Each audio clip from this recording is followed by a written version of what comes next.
I wanted to provide you with just a couple of, I don't like the word hack, I rarely use the word hack, but I'm using the word hack. Simple tools, simple shortcuts, if you will, that actually work. I was having a client call just earlier today, actually two client calls, two private client coaching calls, and they both were around the same thing, which is interesting how that happens. They both were around letting go. And, you know, I was talking with this one client, she's actually a pediatrics OT, and it just dawned on her that, you know what, I realized the hardest part of all of us has been about just me being willing to let go. I'm so not used to it.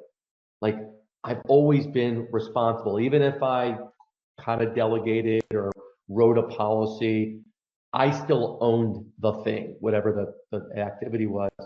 And I told her, I go, that's kind of the biggest challenge that we have as business owners, is the idea of not letting go, keeping some aspect of things for whatever reasons. No one can do it as well as us. They don't seem to get it. Other thing we conjure up in our mind. So I kind of put that quote there as kind of, you know, letting go is the single biggest problem we have in creating time freedom, which is what everyone's here to do. So here's a couple of time hacks. This one I started doing recently, you know, in the last, I don't know, several months of this year. It's called DOD, definition of done. The number one thing I said, you can tell me if this resonates. Number one thing I used to say was, can't they just read my mind? It would just be a lot easier. Can't you just read my mind? Because I would be moving so fast. I would tell people the gist of what I wanted, but the people that I was talking to, my very intelligent PTs and front desk, the gist wasn't enough for them. I had to go into detail, which is due.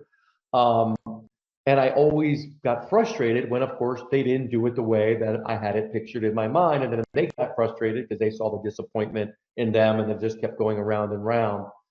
So I realized that the biggest problem was I needed to get super clear on what I wanted. In other words, Stephen Covey said it best in his book, 7 Habits of Highly Effective People. He said, begin with the end in mind. It's like habit number 2 or 3. And what does that mean?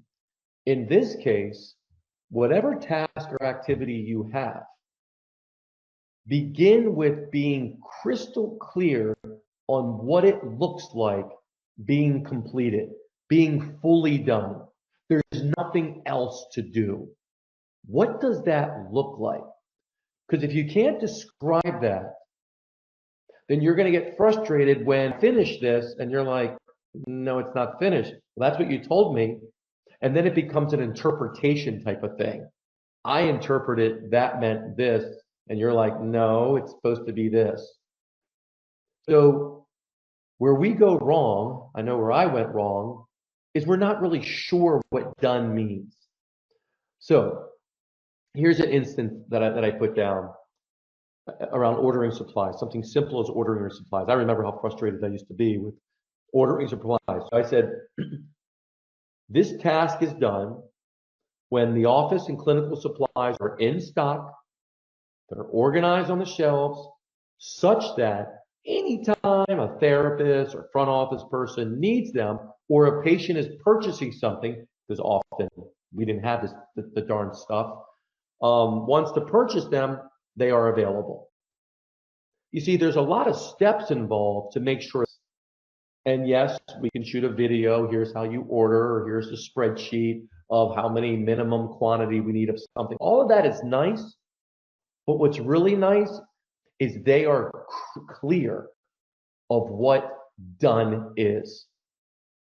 So I loved grabbing this definition. I didn't make this up. I grabbed it from a mentor of mine. I love grabbing this idea of the definition of done. And I began using this, you know, like I told you, and people really appreciated it. Like I said, you know, hey, would you mind, I just did it for my office manager just recently. I said, you know, would you mind updating, let's say, the Vimeo things, and just just to be sure, the definition of actually done is when the link is in our learning management system to Vimeo, titled, properly edited, that there's nothing that needs to be done, and the person is getting complete value of the video training. Because it was always something was missing. I did a video, it wasn't titled correctly. I did a video and they didn't trim the beginning of it. It annoyed the crap out of me. I did a video, there wasn't the proper thumbnail.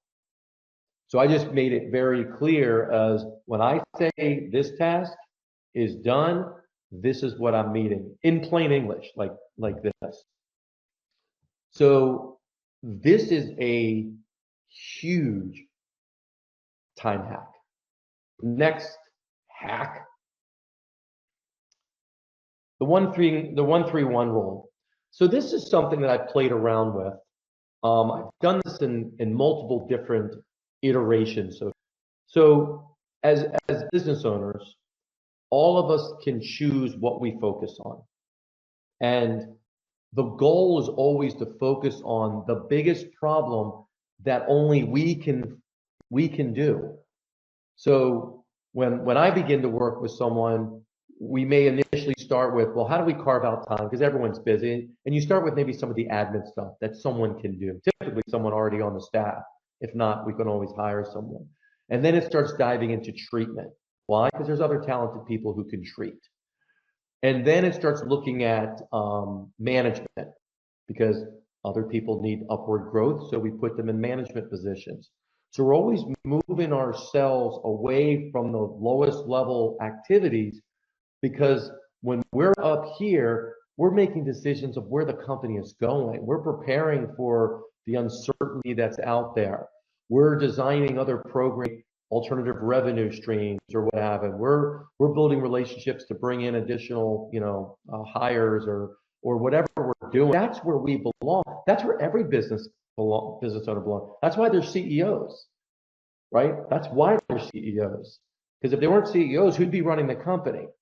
Yet, as Michael Gerber said back in the late 90s in his book, The E-Myth, we're playing 3 different roles. Most of us are still in the business actually treating. That's the technician role. We're the manager, which all of us suck as manager. I'll just give you a little clue on that. We suck as managers. We're much better clinicians than we are managers. And then we're trying to play this owner role. Each role has a completely different mindset. How you think as a clinician is very different of how you should be looking at things as an owner. Yet when we're the same person, we just happen to be doing different times, all of that becomes very confusing. And we make really bad mistakes when we're making the owner decision with a clinical mindset. And that's what dawned on me, which is why I started, diving into all of this and saying, wait a minute, this is all fundamentally flawed. You own a business, you need to learn how to be that business owner. That will change everything about your business. So, one of the things that we can do to help, bring more time is we get interrupted a lot. And we get interrupted, even if there's SOPs in place, which certainly can be one aspect of it, even though there's the DOD's definition of done, which could be another aspect, and shooting videos. Another is empowering your team. And this 1-3-1 rule talks about, first of all, when they come to you with a problem that needs to be solved, not 3 or 4 problems.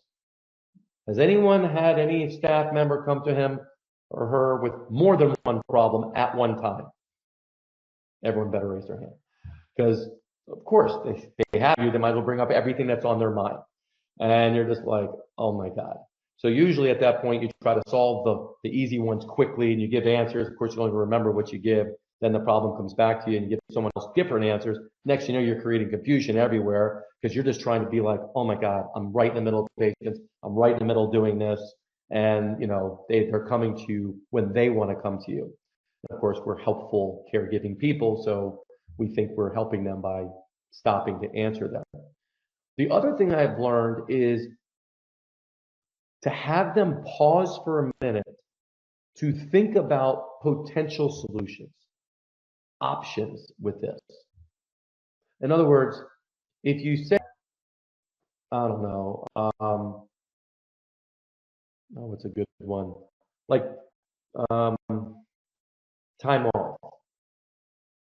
You know, can I, I just wanted to know, can I take time off, during the thing? And there's really no kind of SOP or anything in place. They're just asking. It'd be better for them to say, well, why don't you think about some options or solutions of how to best determine time off for people? Instead of putting all of that on us, they're very capable. Let's say it's your office manager or something like that. Well, they could come up with possibly, well, I guess one option could be first come, first serve. The other option could be is based on seniority of how long you've been here.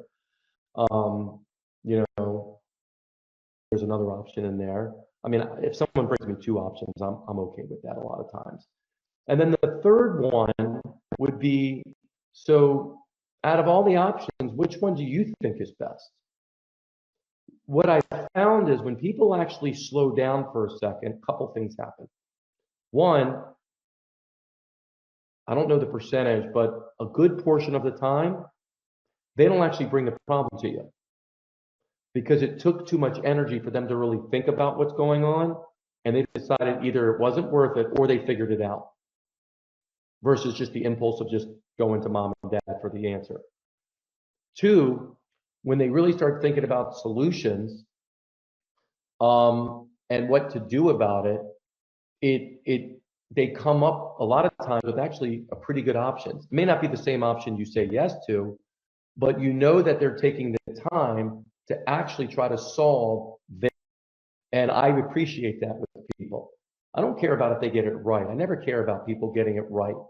I've shared that with you over the last few weeks. Is I don't care if you do it perfectly. That's irrelevant. It's, did you try? Are you making some type of progress with this?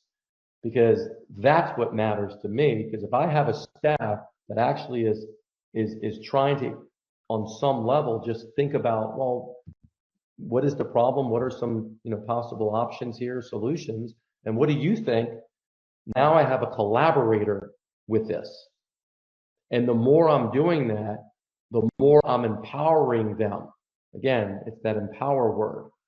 And it's allowing them to be a part of this company versus just being the Jamey show and everyone else is just a pawn waiting for me to ask them something. And I'll pause after this statement. Doing stuff is addictive. Being right is addictive.